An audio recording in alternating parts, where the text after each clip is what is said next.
What up, brawlers? Welcome back to Throwin Hands as we review UFC 251. Alongside me, per usual, is Daniel Woods. Daniel, how are you doing? I'm doing great, man. How about you? I'm doing great. Let's hop right into it. Amanda Hevis versus Paige Van Zandt. Hold on. Let's actually go back. Yuri Proshka. Jeez, that dude is good. Yes, that was a really impressive performance. I had known that Prochaska had been on the UFC's radar for a while, and I still wasn't expecting them to throw him in against a top 10 contender in Volkan Ozdemir and for him to, put the guy to sleep in the second round. That was really, really impressive. I know he's gotten a lot of hype in the past for his performances in Japan, that kind of stuff, but I was certainly not expecting that. Yeah, this dude's going to be a serious problem. There really is not much to talk about here, except it was pretty even in the first round. And then Proshka, yeah, Ozdemir just outstruck him at first, but Proshka just hit him with that jab, and then boom with the right hand. Ozdemir was on the ground. That was he's going to be he might be top 5 already. He's going to be a problem when he's at least going to replace Ozdemir in that number 7 spot. He has to. Yeah, there's no question. And I've said this like 6 times already, but he's going to be a serious problem, I think. Yeah, that knockout was so impressive. Like, you texted me just in shock, and my response was just, buddy said sit down. Yeah. And like, that was just so impressive to see from a guy. So, UFC debut for Prochaska to put down a top 10 contender. That's awesome. Yeah, really. And then this guy right here, Amir Khani, geez, that he put Henry away. He put Henry to sleep. The anaconda choke is quickly, along with the Darce, becoming so much more common in MMA. It feels like the 3 things we've talked about in the UFC since 2020 started from a technical perspective. It's been leg kicks, anaconda chokes, and Darce chokes. And I'm here for it. I love to see guys that can get it done on the ground. And Makwan Amirkhani certainly did that against Danny Henry. And then immediately after the tap, was back up on his feet, lifting the guy's legs up to help him basically wake back up. That's the sportsmanship you love to see in a sport where sometimes that kind of gets lost in the shuffle. Yeah, this dude's all class. I was not enamored with his class, but this dude, on the other hand, Roman Bogatov, this guy is the complete opposite of class. I know you didn't see this fight, Daniel, but this dude, 2 groin shots and an illegal knee to the head on a downed opponent all in one round. That caused Mark Goddard to deduct him 2 points, but still, that was bad. Did you end up seeing the highlights of that fight? I caught the tail end of it. I caught the end of the third round. So it was after the illegal knee strike and the groin shots, but it was obvious on commentary. I know Michael Bisping was, seething over what happened in that third round. And the thing is, Leonardo Santos, even without the 2-point deduction against Bogatov, was going to win that fight by decision anyway.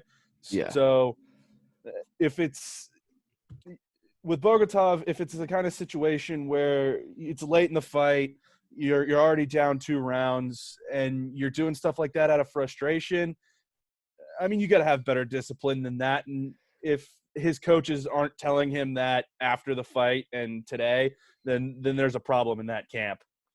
Yeah, for sure. And our boy Jimmy Gaudio came away with the win.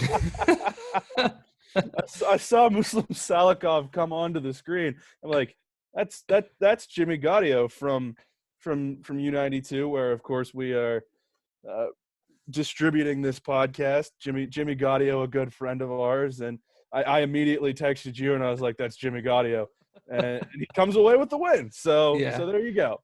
Yeah, Luke sent that to him, didn't he? I'm pretty sure.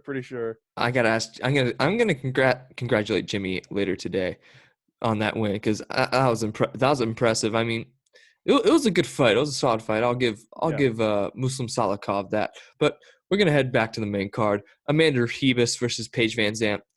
There's not much to discuss here. Paige Van Zandt's probably going to Bellator after this, but Amanda Hevis, she got next. I don't know if you agree with me, Daniel, but she looked incredible in this fight.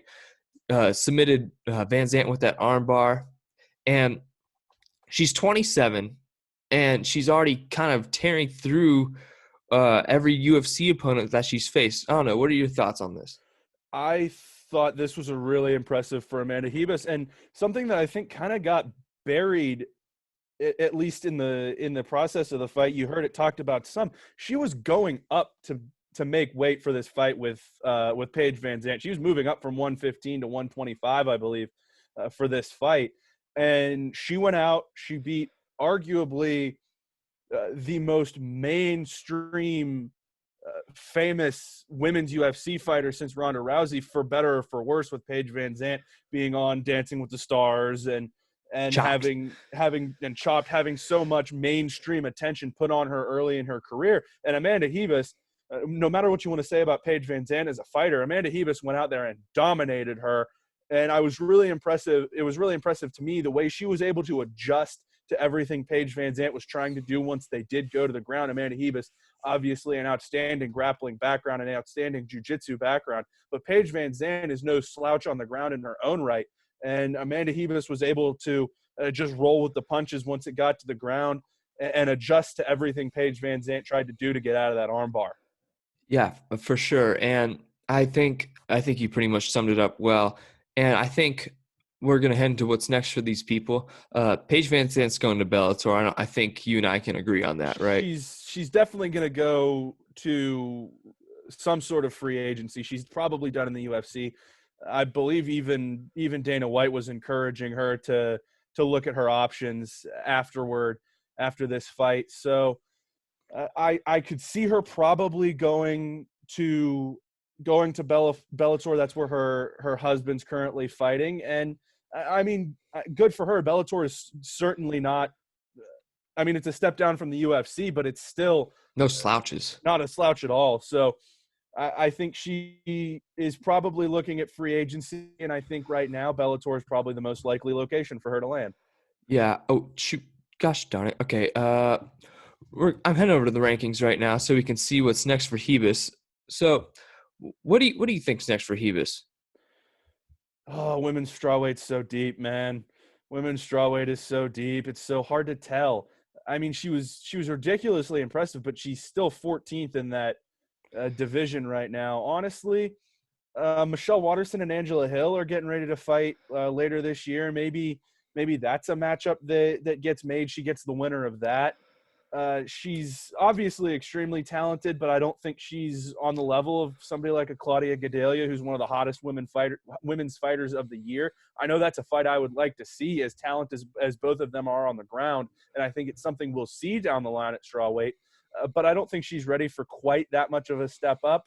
I think you've got a couple of veteran, sort of middling contenders in Watterson and Hill that are getting ready to fight.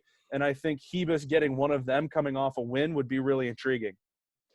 Yeah, for sure. I think I would have to agree with you there. I would like to see her fight Angela Hill, and I think Angela Hill should be ranked higher than 13. She's won 4 of the last 5, I believe, and I think in that last fight she definitely could have won the other round. So I think with Angela Hill, that'd be a good fight for her. You know, it'd be a great one on a resume against I don't know a very very long time UFC veteran. All right, so we're going to move on to the next event that was on the card. It was the fight of the night, I believe. Andrade versus Namajunas. Nothing really surprised me here. Lots of fireworks. What were your thoughts on the fight? I think this is something where it just speaks to how deep this division is with both of these women. It's so impressive that you've got both of these women and neither one of them are the champion. I mean, honestly, I think these two, Joanna Jędrzejczyk and Zhang Wei Li, are probably interchangeable at the top of this division. And when we talked to Dan Stupp last week, he kind of felt the same way. And Rose Namajunas just keeps getting better and better. They talked so much during the fight about how much more committed she is to her career now, how she has taken a step up since then. And I think we saw that when she did lose to Jessica Andrade getting knocked out with that slam. She was clearly more distracted as the fight went on. Even she said she didn't want to be there after the fact. So for her to go out, avenge that loss, and do it pretty convincingly, I think sets her up really nicely moving forward. Yeah, I would have to agree with you there. And I think what I noticed a lot from this fight was that Andrade, her striking seemed quite improved from the last bout that we saw. I don't know if you agree with me on that, but it seemed a little more refined. It wasn't as wild. And yes, she didn't really get much on the ground, but she stood her game with probably the best striker in not only the division, but probably all of women's UFC. What would you think? Yeah, that's what I would say. I was really impressed with Jessica Andrade. She seemed a lot more precise with her striking. Obviously, she was looking to get that fight to the ground, matched up against somebody like Rose Namajunas. But losing a fight that competitive on the feet to, like you said, probably one of the most talented and well-regarded women strikers we've ever seen in Rose Namajunas is really impressive. And again, this women's strawweight division, at least at the top, is so deep, like I said. And then coming up, you have Claudia Gadelha, who just moved into this division earlier this year and is on a ridiculous hot streak. And then you move further down, and we just talked about how impressive Amanda Ribas is and how she looks like the future at women's strawweight. I'm so excited to see this division, and that's not even looking at the fact that Zhang Weili and Joanna Jędrzejczyk had what we were calling at one point possibly the best women's fight of all time just a couple months ago. Yeah, for sure. And I think moving into what's next for these people, Jessica Andrade, I think we could see her fight Jen Chadrick next. I don't know if you would agree with me on that, but you can't really go wrong with anyone in the top 5 for Andrade to fight next. Or 6 or even 7. Like, this division is completely stacked from 1 to 8. And even if you go past 8, it's that stacked. We've beaten this dead horse already. So what do you think's next for Andrade? Honestly, I can't disagree with you. Like, I feel like a broken record talking about how deep women's strawweight is right now, but it's probably the deepest women's division in the UFC right now. And it's probably, along with, I would say, probably men's bantamweight and featherweight. I mean, not featherweight, but men's bantamweight. And I would say welterweight's pretty deep too, but it's up there as one of the most deep divisions in the UFC right now. And honestly, you could throw Jessica Andrade up against anybody, like you said, in that top 6, and I would be entertained watching it.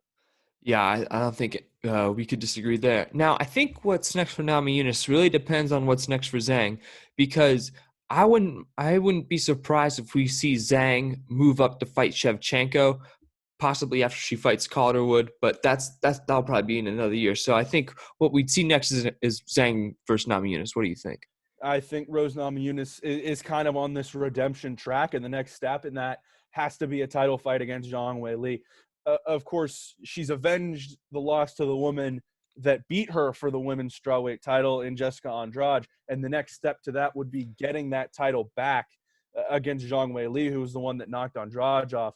So if she can go out and do that, I think that would kind of complete this arc we've seen for Rose Namajunas as she's kind of fallen back in love with the sport of mixed martial arts.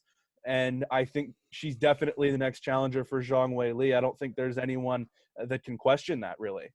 Yeah, I think you pretty much summed it up there. Speaking of Shevchenko, have you heard when she's going to fight Calderwood? I, there's been some discussions, but I don't have it nailed down.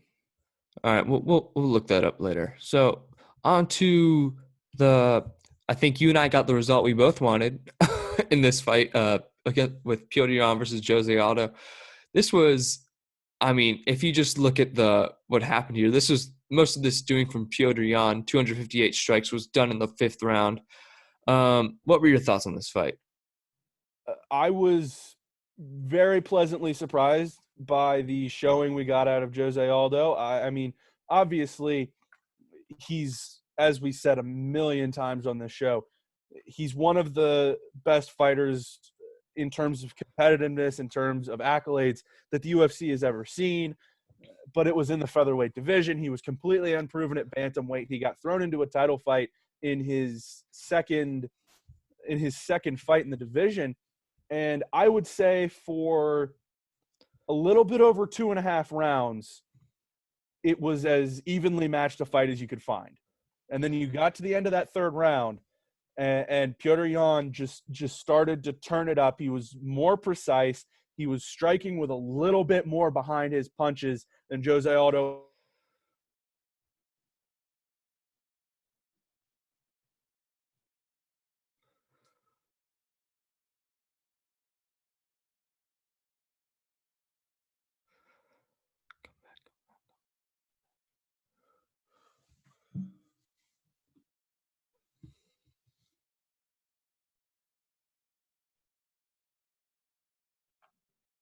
I think I lost you there. Okay. Yeah. Yeah, you were talking about what were you talking about? Oh, you're talking about Aldo's decline.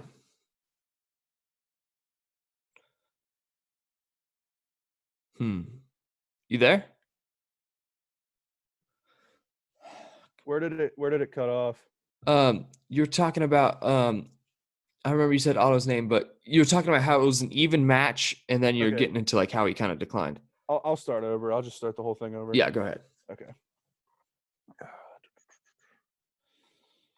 Jose Aldo coming into this fight, I think I was underestimating him a little bit because of how much controversy there had been around this fight. But something that I at least was neglecting to think about was the fact that this guy is probably you could compare him with Max Holloway, who we're going to talk about later, but is arguably, and probably in my opinion, is the best featherweight of all time. He's just unproven in this bantamweight division. There was controversy around this fight because he did get thrown into a title fight in his second go-around in the division. And honestly, for a little bit over 2.5 rounds, this was as evenly matched a fight as you're going to find. But towards the end of that third round is where I started to notice Petr Yan was just a little more precise with his strikes. There was a little bit more behind his punches than Aldo was.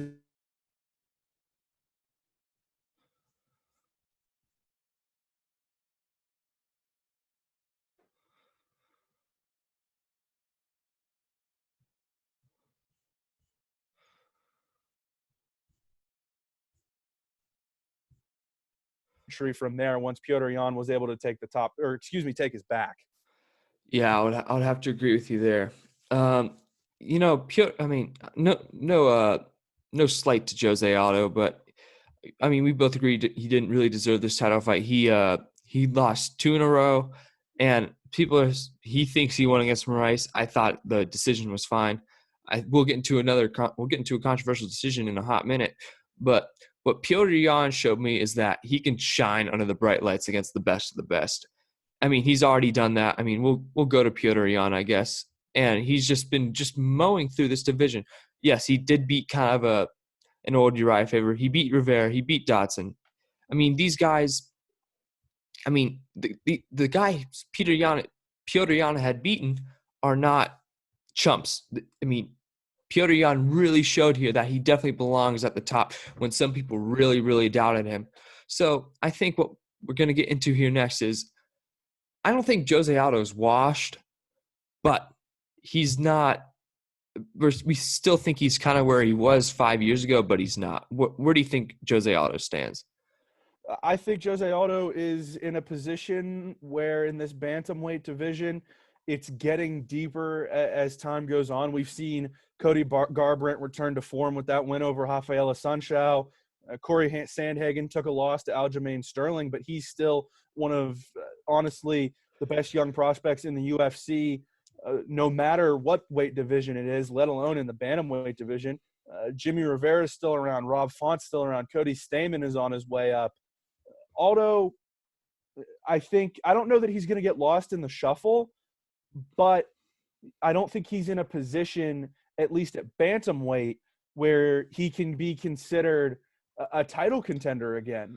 Obviously, he had his struggles late in his time at featherweight. That's a division that's a little less deep than bantamweight. I don't know if he would consider moving back up there, but I don't see him being a title contender at bantamweight unless something big changes. Yeah, I would have to agree with you there. When we look at the bantamweight rankings, it's just stacked beyond relief in the top 6. I mean, Jose Aldo's number 6, but then we have Sandhagen, Garbrandt, Yan, who's now the champion, Maurice Sterling. And there's Rafael Sunsao and Dominic Cruz, who's even 12. So it's not I think he won't get lost in the shuffle. I think he could still make some headway in this division if he can string a win or two together and come back for another championship grab. I'd But love to see him fight Dominic Cruz personally. yeah, put that as a main event, a co-main event on a pay-per-view card. Boom, that's about 200,000 pay-per-view buys right there. So I think that's a good.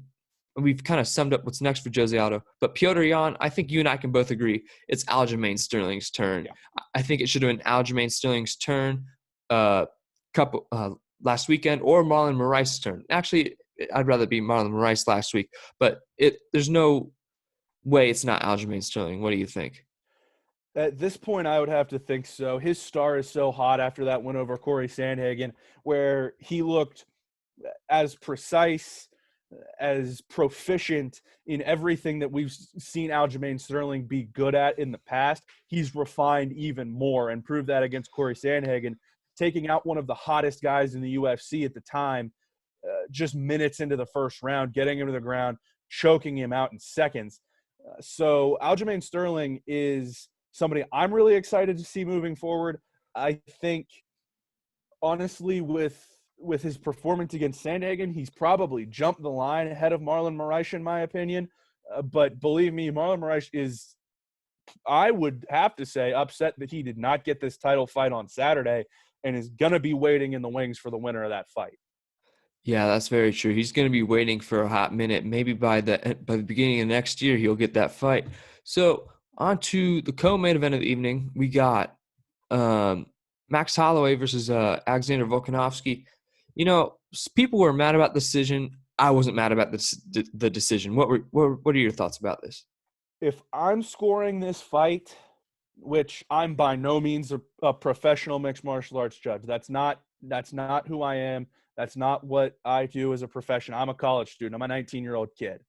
But if I'm scoring this fight, Max Holloway is the UFC featherweight champion of the world right now. However, that third round was honestly as close as any round I have seen in a championship fight in a really long time. And something that stuck out to me that I saw before the main card started and popped back into my head when I saw that when the decision came down for this fight is something that Brett Okamoto tweeted right before the main.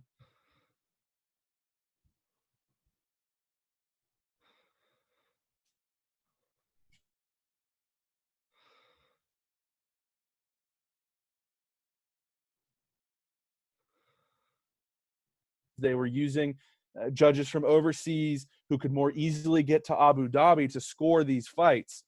And I think, can I say for sure that factored into the decision between Holloway and Volkanovski? I can't say that for sure. But I know in a fight as close as that, there's going to be controversy when it goes to the judges' scorecards. I don't have a problem with Alexander Volkanovski winning that fight. I think he fought a very good fight. I just think from my perspective, Max Holloway won 3 out of those 5 rounds. Yeah, I can't argue with that. When I saw the end of the fight, I'm like, it can go either way. I'm not going to complain whether or not who wins because we both know Max won the first 2 rounds. It's obvious that he won the first 2 rounds because I think he knocked him down in both rounds.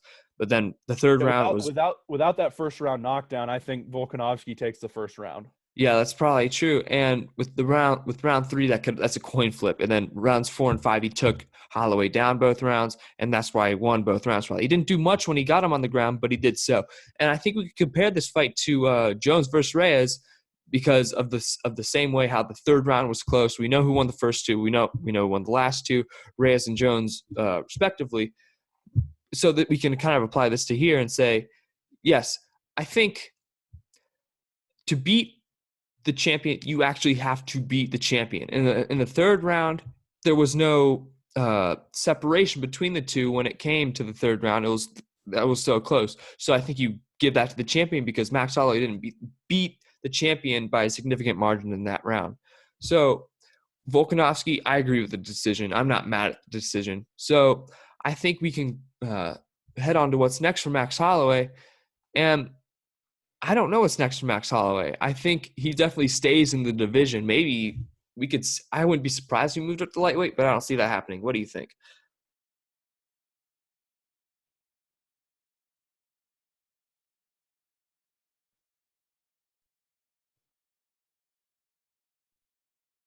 You there? You froze up on me. Okay. What do you think's next for Max Holloway?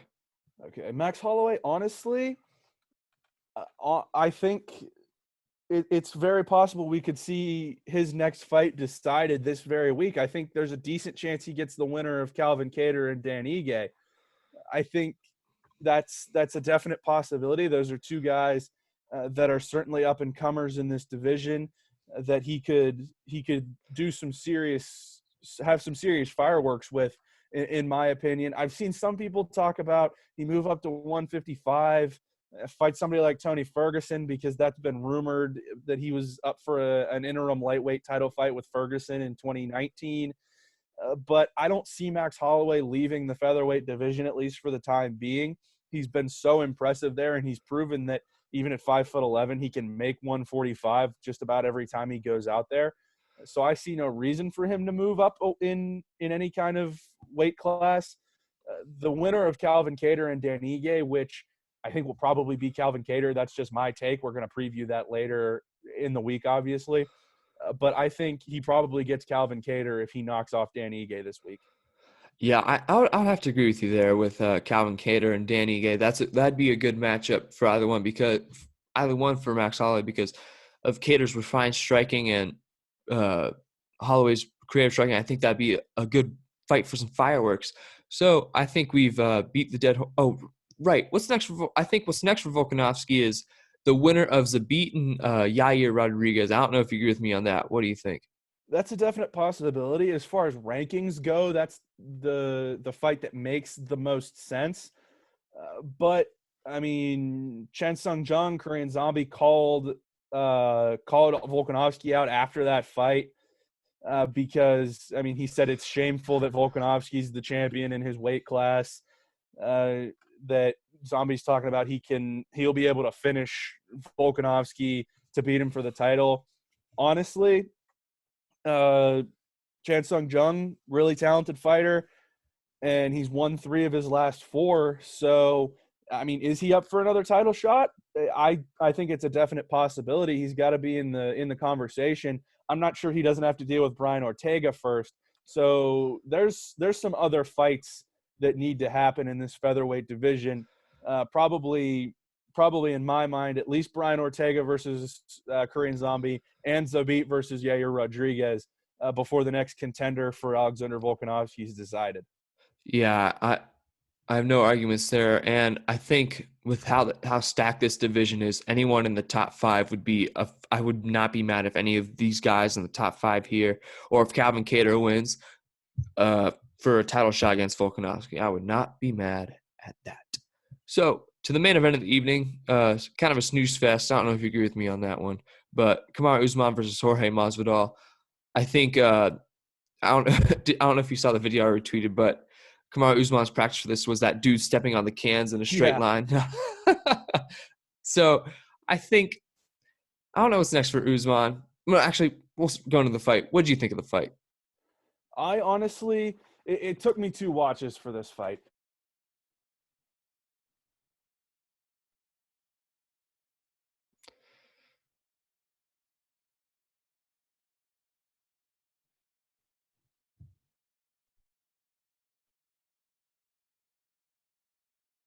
Masvidal knee somebody in the face in 5 seconds. Daniel, you cut off there. You Okay.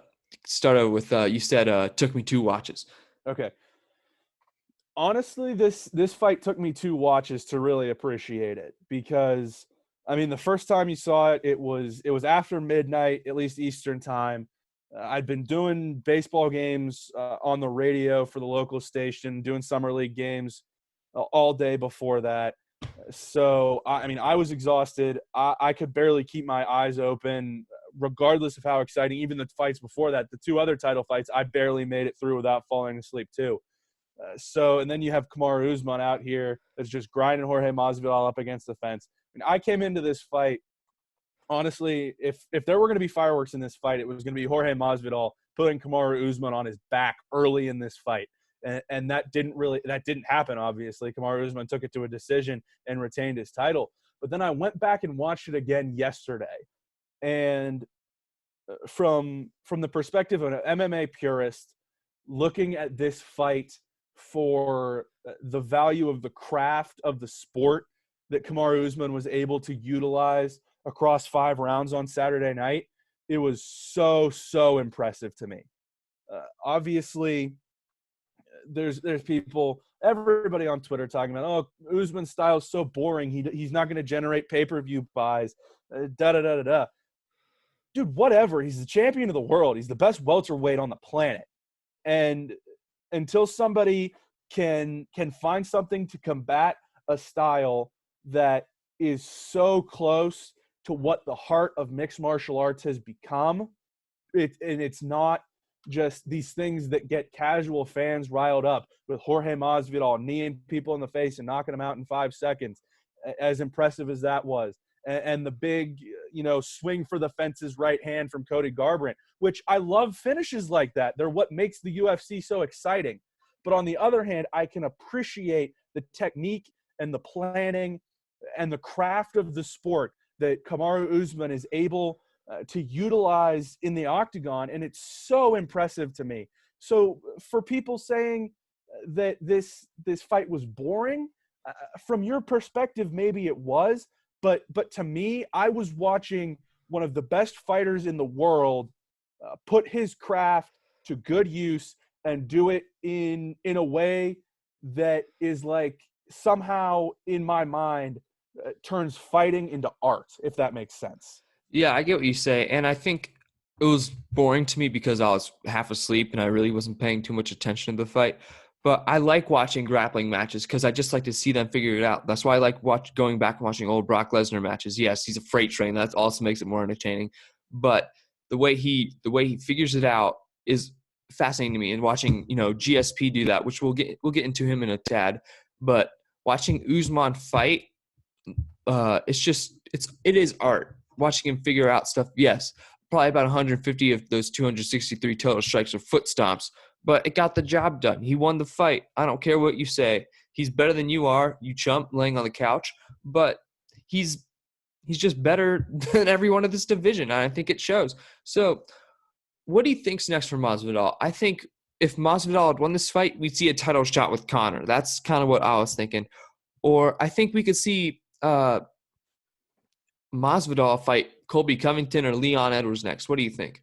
I think the fight that makes the most sense is probably Colby Covington, and that's solely based on the fact that from the UFC's perspective, Jorge Masvidal is one of the biggest draws that they have, and I don't think they would have ponied up the money that he wanted for this fight against Kamaru Usman if he wasn't. So obviously, Colby Covington gets a lot of people riled up for better or for worse. He is one of the best guys in sports, regardless of what sport it is, at galvanizing the fans and making people hate him, or at least love to hate him. And I think Jorge Masvidal is right up there with Colby Covington. And I think these are two guys that, with the way that they fight and the types of personalities that they have, at least in the public, this is a fight that would make the UFC a ton of money. It would be extremely exciting, both out of the octagon and in it once these two guys square off, because, I mean, these are two guys that are just going to beat each other in the face until one of them falls down. And, I was just talking about how beautiful the style that Kamaru Usman employs is.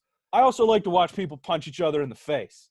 And I want to see Colby Covington and Jorge Masvidal do that. Yeah, I do too. I think that's the fight we want to see. That's the fight everyone wants to see. And we'll see that in a main event probably coming up pretty soon because Jorge Masvidal didn't take too much damage in that last fight this past weekend. I think for Usman, it's probably Burns. I can't see it any other way. And I wouldn't be surprised if we see this in 2 or 3 months. So, I don't know. Do you agree with me? I think we see Gilbert Burns soon, which, again, that sucks because Leon Edwards is getting pushed back again. But Gilbert Burns has earned this title shot. Obviously, he's a major candidate for Fighter of the Year. If he's able to get a fight in against Kamaru Usman later this year and somehow get the welterweight title belt off of him, it would possibly be the most impressive single year we've ever seen from a fighter. I love watching Gilbert Burns fight. I want to see him fight Kamaru Usman, and I think that is what is next in the welterweight division. I can't put it much better than that. And would you like to see a rematch between these two? I would, because I think if Jorge Masvidal was properly conditioned, had a proper camp, it would be a more exciting fight. And then same with Usman too, having a proper camp. What do you think?